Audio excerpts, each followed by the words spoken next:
A'udhu billahi minash shaitanir rajim. Bismillahirrahmanirrahim. Të falenderojmë Allahu ynë i lartë, te lartë është madhëria jote. Jemi para prerjes së qurbanave, siç e shihni edhe këtu në arenën ku do të prehen qurbanat, me emrin Allahu xhaleshanehu, gjithë vëllezërve dhe motrave besimtarë që kanë kontribuar dhe vazhdojnë kontribuojnë me qurbanet e tyre.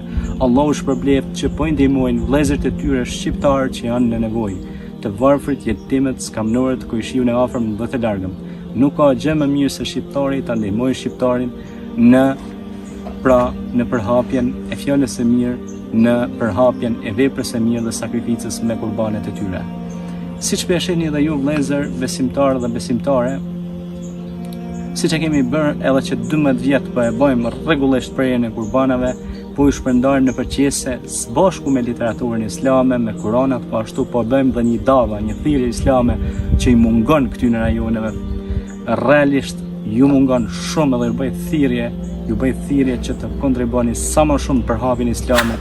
Kemi shumë xhami, po s'kemi kuadra, s'kemi njerëz dhe jemi shumë mangu edhe me aktivitetet fetare, edhe me aktivitetet e qurbaneve, në aktivitetet e tribunave islame, me ligjërata, me takime.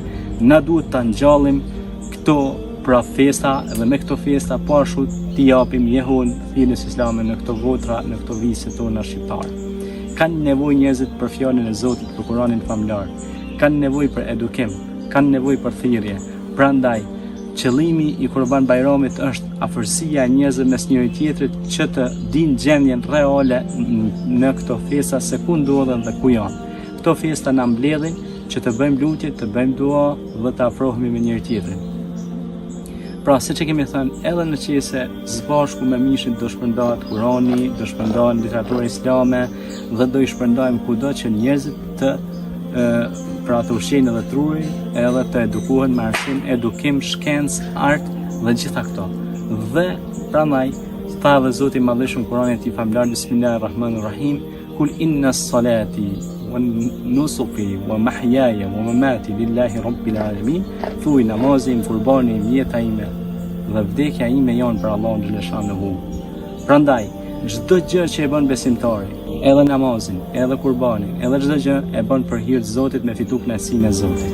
Prandaj të gjithë nëse doni me fitu kënaqësinë e Zotit, shpërndajeni këtë video, sensibilizoni masën që sa më shumë të shpërndahemi edhe në shumë fshatra të tjera që kemi minus, sepse edhe besimet tjera, edhe tjera shoqata dhe organizata që janë besimeve tjera janë të punu shumë me të madhe me rinin, kurse ne si shumicë muslimane jemi shumë pak të punu në këto rajone të vise veriore shqiptare të thella, në këto fshatra që janë lënë në harres, dhe ne duhet punojmë sa më shumë që t'u rikthejmë imazhin e tyre siç kanë qenë përpara, xhamit të stërmbushura në këto fshatra dhe besimtarët ja kanë ndier atmosferën pra e davës dhe edukimit shpirtëror. Kur humbet shpirtëroria, njeriu bëhet më keq se kafsha dhe më keq se kafsha. Prandaj, siç tha Zoti në Kur'an, të duhemi me njëri tjetrin, të afrojmë njëri tjetrin dhe të afrojmë zemrat, shpirtat mes njëri tjetrit, të duhemi mes njëri tjetrit, wa ta'awanu 'alal birri wat taqwa wa la ta'awanu 'alal ithmi wal udwan. Zoti na udhënon me kënd të devotshëm, të afërt me njëri tjetrin, të mos mbjellim armiqësi, por të duam njëri tjetrin. Prandaj, kontriboni për jetimin, për të varfrin, skamnorin dhe mos qudhimbet bërja qurbani, se sa i qurban do të ndahet për njerëz nevojtar dhe sigurisht ajo që ka jepni, ajo është e marrën edhe është fitim tek Allahu te bareke wa taala. Prandaj ju lut që ta shpërndani videon. Selamu alaikum wa rahmatullah. Allahu shpërblet.